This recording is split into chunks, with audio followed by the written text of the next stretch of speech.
Substance. Podcast stupéfiant. Bonjour à tous, bienvenue dans Substance, Perrine, trouble bipolaire et psychédélisme, épisode 4. Dans cet épisode, Perrine va nous parler de la difficulté d'être soignée avec l'eskétamine, qui nécessite la mise en place d'un protocole particulier, qui demande un accompagnement humain, donc qui coûte assez cher et qui est encore relativement peu connu par le personnel hospitalier. Au point qu'elle va finir par compléter ses séances officielles par des pratiques qui le sont moins. Réglez le son, mettez-vous bien et écoutez, vous êtes dans Substance.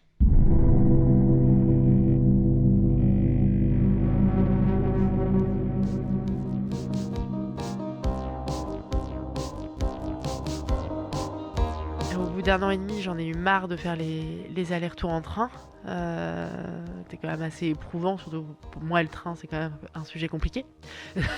Donc du coup, j'ai mis fin au suivi sous eskétamine à Sainte-Anne. Je me suis retrouvée donc du coup dans ma petite ville de province. Heureusement, à ce moment-là, venait de s'ouvrir dans une grande ville pas trop loin, un centre du psychotrauma, et j'étais prise en charge par ce centre du psychotrauma à ce moment-là, et du coup je faisais des séances de MDR et j'ai été suivie par toute une équipe, donc ça c'est plutôt bien tombé pour moi. J'ai eu de la chance. Sauf que ça n'a pas suffi et Centre du psychotrauma a dit aussi reparler de ses traumas et forcément ça a fait ressortir encore des nouvelles choses. Donc là j'ai eu un petit coup de non, je ne veux pas ressombrer. Donc c'est là que j'ai fait des expériences sous kétamine à la maison avec, j'allais dire de la vraie kétamine. C'est pas tout à fait le propos que je voudrais tenir. Mais en tout cas avec un truc qui sniffe, voilà, comme on fait en teuf, quoi. Du coup avec des beaucoup plus grosses doses. Là j'ai pu expérimenter du coup l'effet du produit à plus grosse dose, qui est quand même assez, qui est beaucoup plus puissant, qui peut être plus long parce que tu peux en reprendre. Des grosses doses, je sais pas, mais en tout cas des doses qui ont été plus importantes que ce que j'avais à l'hôpital. Après l'eskétamine et la kétamine, c'est pas tout à fait non plus le même effet. Et là, tout de suite après les prises, j'ai vu l'effet les jours d'après. Je me suis dit, bah oui, ça marche en fait, il faut que je recommence. Sauf que j'avais pas forcément accès aux produits comme ça. Donc j'ai eu quand même un peu de mal à m'en procurer. Du coup, j'avais pas forcément les bons filons. Moi, je voulais pas prendre de la merde et n'importe quoi. Du coup, je me suis dit que ça allait de nouveau pas. Et c'est moi là qui ai fait la demande de me refaire hospitaliser. Je suis arrivée dans un service de psychiatrie sectorisé, donc toute pathologie confondue. J'y étais déjà passée, mais là, c'était quand même assez trash, avec pas dans l'unité de mon secteur en plus. Donc je savais en plus que j'étais en transit. Donc clairement, les médecins en ont rien à foutre de toi. T'es pas leur patient. T'es juste là parce qu'il faut t'enfermer pour pas que tu te fasses du mal, mais c'est à peu près tout. Et c'est là que j'ai dit que, là pour le coup, avec un peu plus aguerri, que la seule chose qui marchait chez moi, c'était le Spravato. J'étais toujours en lien avec Sainte-Anne, qui était OK pour me reprendre en cure. Sauf que là, j'avais un choix à faire parce qu'ils pouvaient le faire là où j'étais, dans l'unité de mon secteur. Il fallait juste qu'il y ait de la place dans mon secteur et qu'ils aient la disponibilité du produit parce qu'ils l'avaient déjà dispensé à des patients, qu'ils étaient OK pour le faire avec moi. Et du coup, ça faisait que je restais plus près de chez moi, que j'avais pas besoin de prendre le train, que j'avais ma famille pas loin. Enfin, il y avait plein d'intérêts, donc j'ai fait le choix plutôt de rester là. Ça n'a pas été tout rose, hein. J'ai fait ma valise plusieurs fois. Je leur ai fait des sketchs que j'allais partir. Parce qu'ils ont mis presque 3 semaines avant de se procurer le produit. Et oui, dès la première prise, j'ai senti que ça allait mieux. Et il a fallu 2 prises à l'hôpital pour que je puisse sortir. Pour que je me sente en capacité de sortir et de remettre de côté les idées suicidaires. Enfin, mettre de côté, chez moi, c'est toujours un peu... c'est jamais vraiment de côté, mais c'est pas de l'ordre de la planification. Donc forcément, c'est plus... on me laisse sortir dans ces cas. Et après, j'ai été suivie là-bas encore pendant 1 an.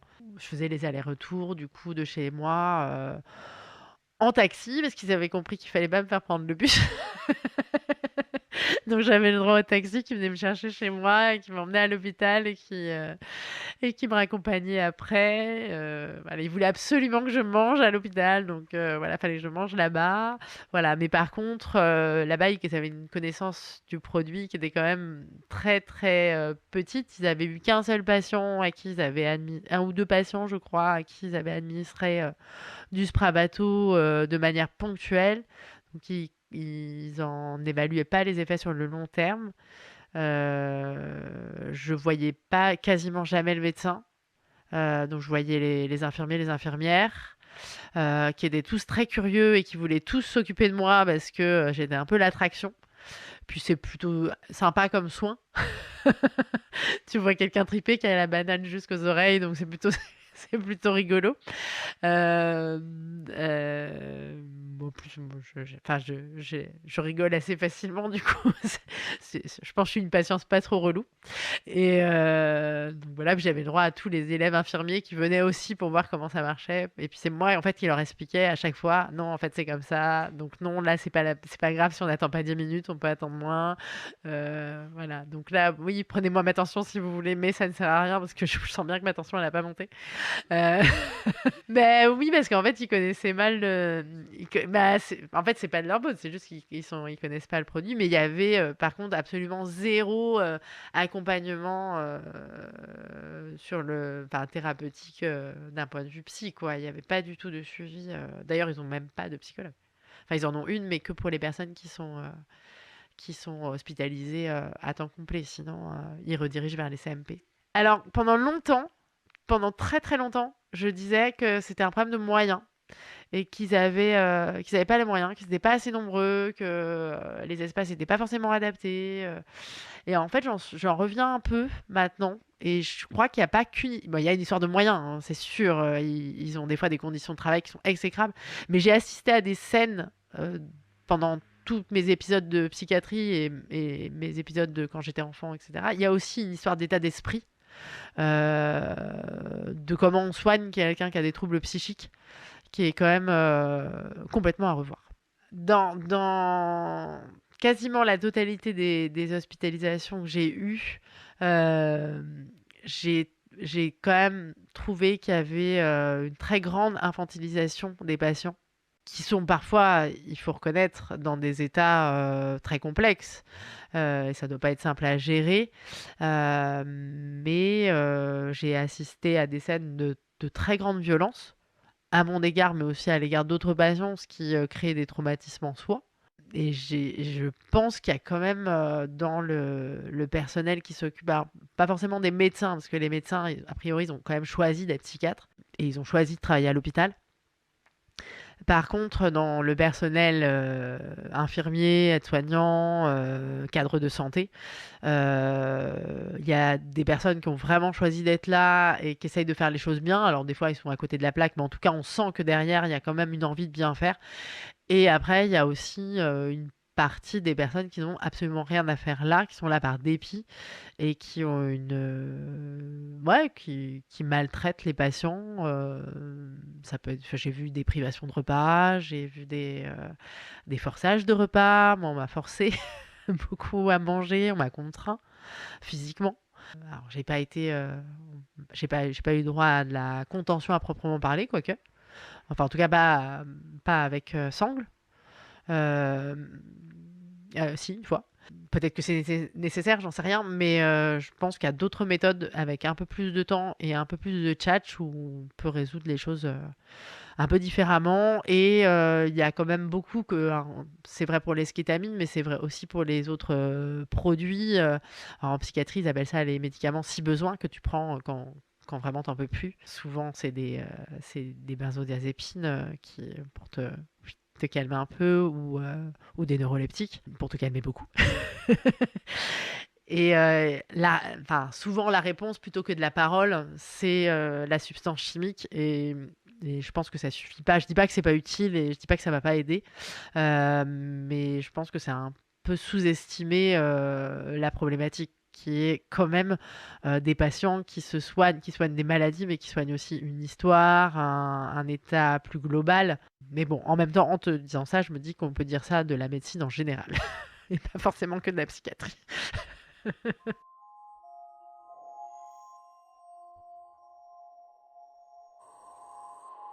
Moi maintenant, j'ai arrêté tous les traitements allopathiques. J'ai plus de régulateur de l'humeur, j'ai plus rien. Et je continue à me soigner aux psychédéliques. Pour l'instant, ça me réussit plutôt bien. Il n'y a pas d'effet secondaire à part, à part des trips sympas ou moins sympas. C'est contraignant parce que c'est contraignant en temps. Parce que c'est pas un cachet que tu prends le matin et puis après tu vas vivre ta journée. Non, il faut te préparer, il faut faire ton trip et puis après il faut t'en remettre. Donc c'est une autre prise de temps pour soi. C'est un autre moyen de se traiter, mais pour l'instant, j'envisage pas du tout de revenir à autre chose, même si dans un monde idéal, la médecine psychédélique en France voyait le jour, je serais de toute façon, moi, exclue de tout protocole parce que j'ai trop de ce qu'ils appellent des comorbidités et d'antécédents qui font que y a aucun médecin qui me donnera accès réellement à ces substances, même si c'était légalisé. Je suis trop risquée et je pense que je suis pas la seule. Donc pour l'instant, je continue comme ça juste tant que ça tient. Après, je me ferme pas non plus la porte à un jour à reprendre un traitement plus entre guillemets classique, si on peut dire classique.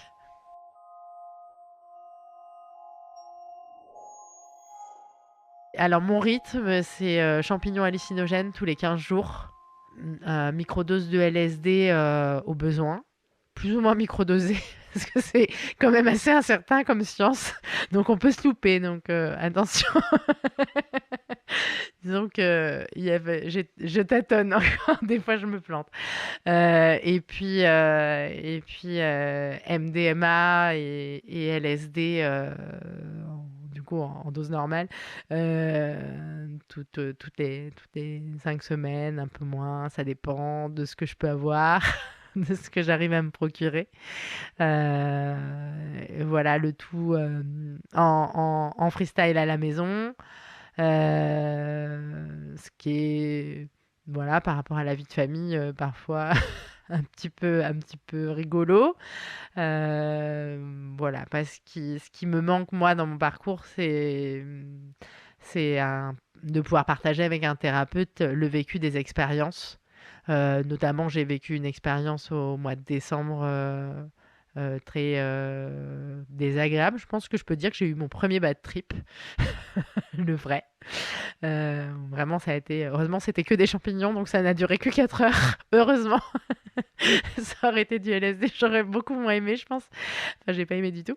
Et j'ai 4 heures de très, très, très, très grosse angoisse. Pourtant, je suis très habituée à l'angoisse, mais là, c'était vraiment terrible. Et là, j'aurais bien aimé avoir quelqu'un à côté de moi pour pouvoir en échanger et quelqu'un pour me rassurer, quoi.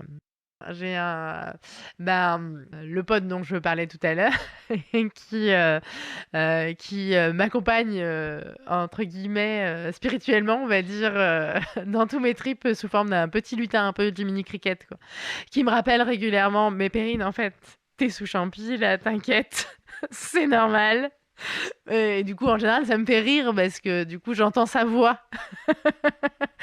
ou qui va me dire des choses qui vont me rassurer, comme non mais là, écoute, Perrine, c'est normal, t'es en train de créer de la neuroplasticité dans ton cerveau, des trucs que je ne comprends absolument pas, mais c'est pas grave, ça me fait marrer.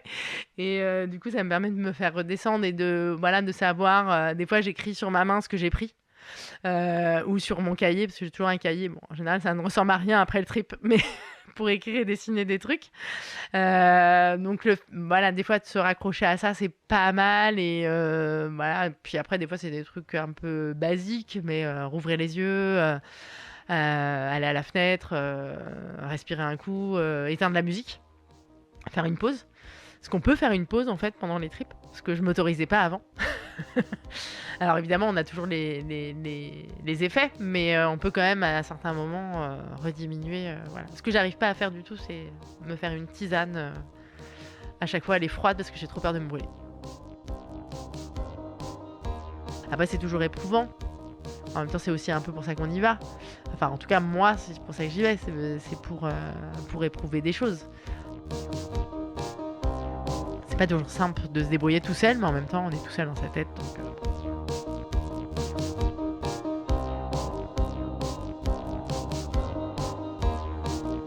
Et voilà pour les épisodes de Perrine, merci à elle d'avoir accepté de témoigner. Je pense que les maladies psychiatriques restent encore un sujet difficile à aborder aujourd'hui en France, et j'espère que ce récit participera à la compréhension de l'expérience vécue par ceux qui en sont atteints.